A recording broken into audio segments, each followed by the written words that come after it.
શહેરના ભીમપુર સહિતના વિસ્તારોમાં ગેરકાયદેસર ઝીંગા તળાવના દબાણો લાંબા સમયથી એક ચર્ચાનો વિષય બન્યા છે। આ ગેરકાયદેસર દબાણોના કારણે ખાડીપુરની સમસ્યા ઊભી થઈ રહી છે, જેના પરિણામે ચોમાસા દરમિયાન પાણીના વહેણને અવરોધ થાય છે અને શહેરના નીચાણવાળા વિસ્તારોમાં પાણી ભરાવાની સમસ્યા સર્જાય છે।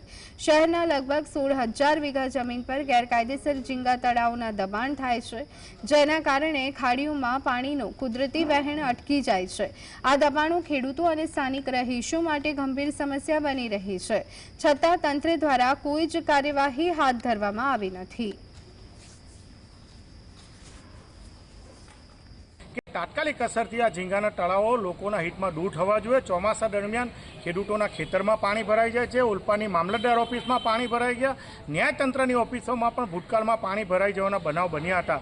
સુરત શહેરમાં પણ ખાડીનું જે વારંવાર પૂર આવે છે, ગયા વર્ષે પણ આ પૂર આવ્યું છે। આ પૂરનું જો કોઈ કારણ હોય તો આ ઝીંગાના તળાવ છે। મેયરશ્રીએ જે રીતે સુરત શહેરના લોકોના હિતમાં ચિંતા વ્યક્ત કરી છે, પરંતુ છેલ્લા 35 વર્ષથી ગુજરાતમાં ભારતીય જનતા પાર્ટીનું શાસન, મહાનગરપાલિકામાં પણ ભારતીય જનતા પાર્ટીનું શાસન છે અને સુરતના લોકોના હિતમાં એમણે નિર્ણય કરવાનો હોય, તાત્કાલિક અસરથી આ દબાણ દૂર થવું જોઈએ।